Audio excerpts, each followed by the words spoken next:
Hey, good morning. Do you remember the time in American history when white people were so afraid of a particular item of clothing in jazz music that the military ran through the streets of Los Angeles, beating the crap out of anybody caught wearing it? True story. It's called the Zoot Riots. You should look into it. It all started when a man named Jose Diaz was killed at a party, and white people used his murder as a way to demonize Latino culture. Now, Zoot Suits got their start in jazz clubs during the Harlem Renaissance. Men were wearing baggy suits that were 40 inches at the knees, tapered down to 10 or 12 around the ankle, with suit jackets that came all the way down to the hip or to the knee, with these flashy watch chains, hats, and a feather in it that went all the way out to here. That was a Zoot Suit. Think Jim Carrey's character in The Mask.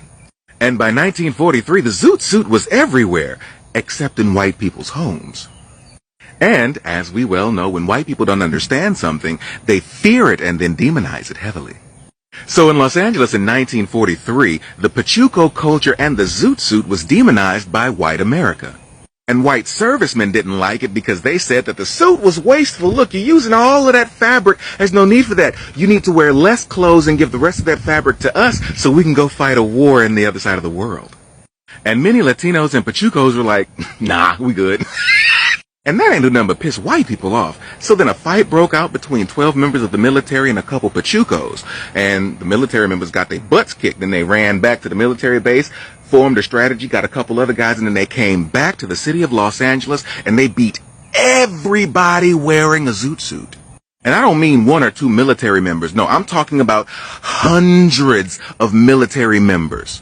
They drug Mexican Americans out of their homes, out of their cars, out of businesses, wherever they were. If you were wearing a Zoot Suit or you were rocking a ducktail, they beat the crap out of you. And when they couldn't find anybody wearing a Zoot Suit, they beat up anybody who wasn't white. Filipinos and black people, if you weren't white, you got beat. Matter of fact, had a black man still in his work uniform. They beat the crap out of him and then gouged his eye out with a pocket knife. And military members from other states were coming into Los Angeles just to beat up on non-white people. And the police, like in Uvalde, stood around and did nothing, or they helped beat up non-white people. Hundreds of Mexican Americans, Latinos, Filipinos, and blacks were beaten senselessly by military personnel. And it only stopped when the United States government was like, hey, y'all can't leave the barracks anymore. And on June 8th, they couldn't leave. The very next day, the city of Los Angeles banned Zoot Suits. You can get fined and spend time in jail for wearing a Zoot Suit, and that law is still on the books today. And all that violence helped to start the Chicano movement. This is white culture.